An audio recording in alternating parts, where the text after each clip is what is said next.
नमस्कार दोस्तों, कैसे हैं आप। शुरू करते हैं हम आज की कहानी। शादी के पहले हम दोनों में करीब 1 महीने तक बात हुई, लेकिन उन्होंने यह बात नहीं बताई। फिर मुझे उनके बिना बताए उनकी उस बात का पता चल गया। मेरा नाम निधि है, घर की बड़ी बेटी। मैं और मेरा छोटा भाई, बस हम दोनों ही हैं। मम्मी डैडी मेरे बहुत अच्छे हैं, बहुत सपोर्ट किया, जितना चाहा मुझे पढ़ाया। मैंने बीएड किया। हमेशा से मुझे टीचर ही बनना था। मुझे बच्चे अच्छे लगते हैं। परिवार और अपने सपनों के बीच मुझे कभी प्यार में गिरने का समय ही नहीं मिला। मैं शुरू से ही अरेंज मैरिज चाहती थी। मम्मी पापा जो भी मेरे लिए लड़का देखेंगे वो अच्छा ही होगा। मुझे पता है वो हमारी हाँ जरूर पूछेंगे। अब मम्मी पापा ने मेरी शादी की तैयारियां तेज कर दी। एक लड़का इस रविवार को मुझे देखने आने वाला है। लड़के की तस्वीर उससे पहले आ गई।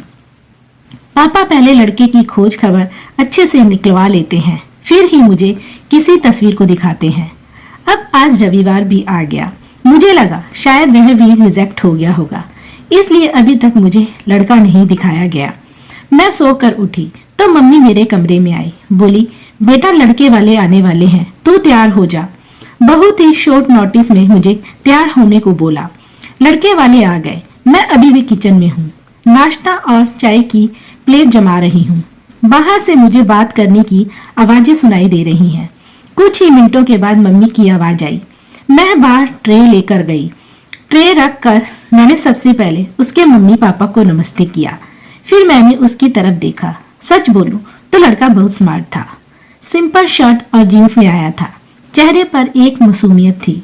मैंने तो मन में हाँ कर दी थी, पर मेरी हाँ से क्या होता है, उसे भी मैं पसंद आनी चाहिए। फिर घर वालों ने बोला कि बेटी अकेले में कुछ बात करनी है तो कर लो। उसने मना किया।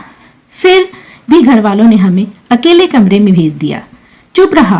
वह मुझे लगा कि मैं उसे पसंद नहीं हूँ, इसलिए बात नहीं कर रहा। फिर मैंने ही चुप्पी तोड़ दी। पूछा, आप क्या करते हैं? बोला, मेरा नाम तो आपको पता है। नहीं तो मैं बता देता हूँ। मेरा नाम मयंक है, बिजनेस है प्रॉपर्टी का। अपने बारे में फिर बताने लगा। कुछ देर हमारी बात हुई। फिर बाहर से मम्मी की आवाज आ गई। बड़ों में बातें हुई और रिश्ता तय हो गया। उसके घर वाले जल्दी ही शादी करना चाहते थे। पिताजी ने भी अपनी खोज कर ली थी, इसलिए शादी 1 महीने बाद ही तय हो गई। इस दौरान मैंने मयंक का नंबर लेकर उससे बात करनी चाहिए। मुझे लगा कि वह थोड़े शर्मीले हैं, इसलिए मैंने ही पहल की। करीब 1 महीने हम में बहुत बातें हुई और प्यार वाली फीलिंग क्या होती है यह मुझे पता चल गया। हमारी शादी का दिन आ गया और मैं अंदर ही अंदर बहुत खुश थी। मम्मी पापा को छोड़े जाने का गम तो था, लेकिन मुझे लगा कि मुझे सही जीवन साथी मिल गया। सुहाग रात आ गई। मैं थोड़ी घबराई हुई बैठी थी बेड पर। वो आए और मेरी तरफ देखा। मैंने भी हल्की सी स्माइल पास की। मयंक ने कुर्ता पहन रखा था। वह थोड़े घबराए लग रहे थे। मुझे लगा जैसे वह नर्वस हो। शायद वह भी इसी तरह होंगे। मयंक अब बाथरूम में गए और कुर्ता चेंज कर आए। फिर मयंक आकर बोले कि बहुत थक गई होगी, शायद आज आराम कर लो। मुझे लगा वह भी थके हैं, इसलिए मैंने ज्यादा सवाल नहीं किए और अगली सुबह वह बाथरूम में फ्रेश होकर नहाकर और कपड़े भी अंदर ही चेंज कर आए। मुझे थोड़ा अजीब लगा। फिर मैंने सोचा शायद उनकी यह आदत होगी। अगली रात फिर वही और मयंक ने फिर ऐसा ही किया। अभी तक वह मेरे पास भी नहीं आए थे। अब मुझे लगा कि मयंक कुछ छिपा रहे हैं, क्योंकि उनके चेहरे पर साफ दिखाई दे रहा था। अगली रात जब वह बाथरूम से कपड़े चेंज कर आए तो मैंने उन्हें टोक ही दिया। आप क्या छिपा रहे हैं? कुछ बात है तो आप मुझसे कह सकते हैं। वो बोले, बात तो है, जल्दी ही तुम्हें पता चल जाएगी, पर तुम्हें शायद बुरा लगे। मैंने बोला, आप नहीं बताएंगे तो ज्यादा बुरा लगेगा। उन्होंने अपना शर्ट खोला और फिर उसे कुछ कहना नहीं पड़ा। मैं खुद ही समझ गई। उनके चेस्ट पर एक लड़की के नाम का टैटू था, दिया। अब मैं चुप हो गई और चुपचाप बेड के एक साइड पर सो गई। वह मुझसे बात करने की कोशिश करना चाह रहे थे, लेकिन फिर वह भी बेड के दूसरी साइड पर सो गए। अगले दिन मेरा मुंह उतरा हुआ था। मुझे इस बात का ज्यादा दुख था कि उसने मुझसे पहले यह बात छिपाई। हमें कम समय मिला, लेकिन फिर भी इतना समय था कि वह मुझसे बता सकते थे। अगली रात वह फिर कमरे में आए। उसके आने के पहले ही मैं बेड के साइड पर सो चुकी थी। उन्होंने मेरी बाह पर हाथ लगाया और बोला, तुम चाहो तो हम बात कर सकते हैं। मैंने बोला, अब क्या बताओगे? वो बोले कि मैं उस लड़की से प्यार करता था, लेकिन दिया को हमेशा से विदेश में शिफ्ट होना था, इसलिए जब उसे मौका मिला तो वह चली गई।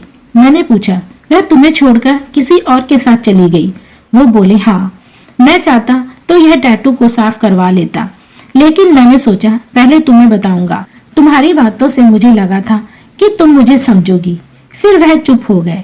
मैंने बोला, तुम मुझे शादी के पहले भी बता सकते थे। वो बोले, अगर मैं बताता तो क्या तुम शादी नहीं करती? और अगर अब भी तुम जाना चाहो तो जा सकती हो। मैं वही करूंगा जो तुम्हें अच्छा लगेगा। उस रात मेरा गुस्सा पता नहीं कहाँ चला गया, लेकिन थोड़ा डर भी था, कहीं फिर से झूठ तो नहीं बोल रहे। मासूम शक्ल बनाकर मैंने कुछ जवाब नहीं दिया। लगभग 3 महीने तक हमारी बात नहीं हुई। मैं भी अपने पापा की तरह इनकी परीक्षा ले रही थी। फिर एक रात मैंने इनसे पूछा, उस लड़की से ज्यादा प्यार करोगे मुझे? वो बोले, वो तो उसी रात हो गया था जब तुमने सच सुनने के बाद मुझे माफ कर दिया था। मैंने बोला, मैंने कब बोला कि मैंने माफ कर दिया? वो बोले, तो अब बोल दो। उनकी मासूम शक्ल ने मुझे उनके गले लगने पर मजबूर कर दिया। मुझे सच में अच्छा पति मिला है। आखिर अच्छे लोगों के साथ अच्छा होता है, तभी इनको दिया नहीं मिली। कहानी कैसी लगी हमें कमेंट में लिखें। वीडियो को लाइक और हमारे चैनल को सब्सक्राइब करें। Thank you.